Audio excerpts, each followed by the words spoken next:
गया लोग। अब मैंने आपको भी थोड़ी देर पहले भी बताया था, जब समाज में एक वर्ग बहुत प्रचारित प्रसारित करे और उसी पर शिक्षा का अधिकार हो, तो वो चीज़ें फिर बाकी समाज भी क्या करता है, धीरे धीरे उसको अडॉप्ट कर लेता है।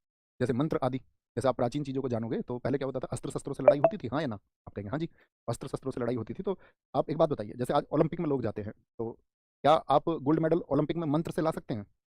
हाँ या ना? मेरा मतलब साधारण सा प्रश्न है आपका, आप बताना मुझे कि क्या आपका, या फिर हम चीन से युद्ध मंत्रों के द्वारा जीत सकते हैं? या हमने अगर ऐसा था तो हमने मुस्लिम आक्रमणकारी जो हमारे देश में इतना अत्याचार कर रहे थे तो उनको क्यों नहीं रोक लिया हमने? या मतलब कि जो पूरे दुनिया में अगर हम पूछें तो पावर हम बन सकते हैं क्या? या कुछ हम तमाम तरह के जप कर लें और उन जपों के द्वारा क्या हमारे यहाँ पर हम मनुष्यों के मस्तिष्क को मतलब एक ताकतवर मस्तिष्क बना सकते हैं? या तो इस तरह का मतलब तो ये हुआ ना कि फिर तो आप अध्ययन को छोड़ेंगे, आपको यूपीएससी पास करना है तो आप अध्ययन छोड़ करके और आप एक काम करेंगे कि भाई ठीक है, हम तो किसी एक मंत्र का जाप कर लेते हैं और उस मंत्र के जाप से मैं प्रथम रैंक मेरी आ जाएगी। ऐसा पॉसिबल है क्या? तो इसका मतलब क्या है फिर?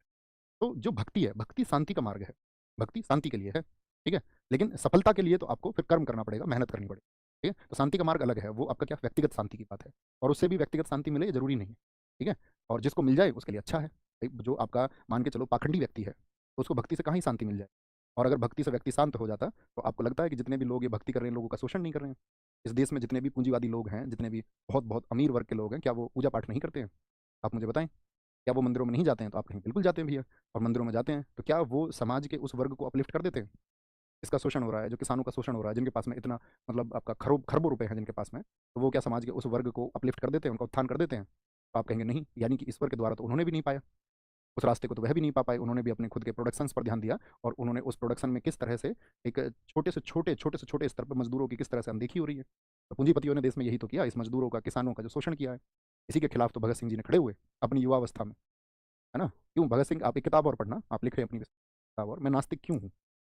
क्योंकि भगत सिंह से उनके दोस्त ने कहा था, उनके दोस्त ने कहा था कि भगत सिंह तुम थोड़ी चर्चाओं में आ गए हो, तुम थोड़ा चर्चित हो गए हो और इसीलिए तुम ऐसी बातें करते हो कि तुम्हारा जो है विश्वास नहीं हो, तुम नास्तिक हो।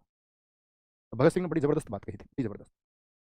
उन्होंने कहा था इसका मतलब बिल्कुल ये नहीं है कि मुझे थोड़ी चर्चाएँ मिल गई हैं, मैं थोड़ा चर्चित हो गया हूँ, तो इसलिए मैं नास्तिकवाद की बात कर रहा हूँ।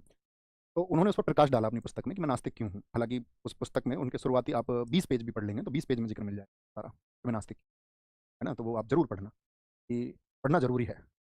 उन्होंने बताया था कि भई किस तरह से इस समाज में शोषण होता है और जब व्यक्तियों का शोषण होता है, तो भगत सिंह ने यही सवाल किए कि क्यों इतनी जो घटनाएँ घटती हैं, मज़दूरों का जब ये शोषण होता है, तो क्यों ईश्वर उस शोषण को नहीं रोकते हैं? क्यों फिर ऐसी प्रथाएँ लागू कर दी जाती हैं कि ये तो आपका इनको जन्मों का भुगतान है, पिछले जन्म में इन्होंने खराब कर्म किए होंगे। जब किसी व्यक्ति ने पिछले जन्म में खराब कर्म किए थे, तो उसका चैप्टर वहीं क्यों नहीं क्लोज़ किया गया? उसके खराब कर्मों की सज़ा उसको तभी क्यों नहीं दी गई? उसको अगले जन्म तक क्यों ले जाने दिया गया? वो सवाल कर रहे हैं बस, सिर्फ़ सवाल कर रहे हैं। आप भी विचार करना इस बात पर, क्योंकि दुनिया में इतनी जो मतलब घटनाएँ हो रही हैं, तो क्यों मतलब सबके मन को परिवर्तित क्यों नहीं कर दिया जाता है कि उनके मन के अंदर सिर्फ़ और सिर्फ़ ऐसी भावनाएँ आएँ, जो उनको अच्छी भावनाएँ आएँ। पाकिस्तान के आतंकवादी कुछ आते हैं और यहाँ देश में नागरिकों की हत्या करते हैं, तो क्यों नहीं उनका परिवर्तन कर दिया जाता है मन का? क्यों एक व्यक्ति के द्वारा ब्रेन वॉश किया गया ज़्यादा कामयाब हो जाता है, उस प्रभुसत्ता के द्वारा किए गए परिवर्तन के मुकाबले, है ना? तो ये मतलब उन्होंने सवाल किया और उन्होंने कहा कि जब मेरे अंतिम दिन आएँगे, तो उन्होंने कहा था, भगत सिंह से एक बात कही थी बड़ी अच्छी, उन्होंने कहा था कि भगत सिंह जब तुम्हारे अंतिम दिन आएँगे, तो व्यक्ति के पास कोई विकल्प नहीं बचता है और व्यक्ति का जब तक पेट भरा हुआ रहता है, तब तक वो एक्जिस्टेंस पे सवाल लगाता रहता है, लेकिन जब अंतिम दिन या खराब पल आते हैं, तो व्यक्ति सिर्फ़ ईश्वर को याद करता है। तो भगत सिंह ने एक बात कही थी कि मतलब अगर मैंने अंतिम दिनों में भी याद किया, तो मैं ये मान लूँगा मैं आस्तिक हूँ। लेकिन अगर मैंने अंतिम दिनों में भी याद नहीं किया, फिर तुमको ये मानना पड़ेगा कि मैं नास्तिक किन्हीं मूल कारणों की वजह से, मैं एक्जिस्टेंस पे जो सवाल है, वो मूल कारणों से उठा रहा हूँ और अंतिम दिनों के बारे में उन्होंने ज़िक्र किया है, मुझे सच में याद नहीं है।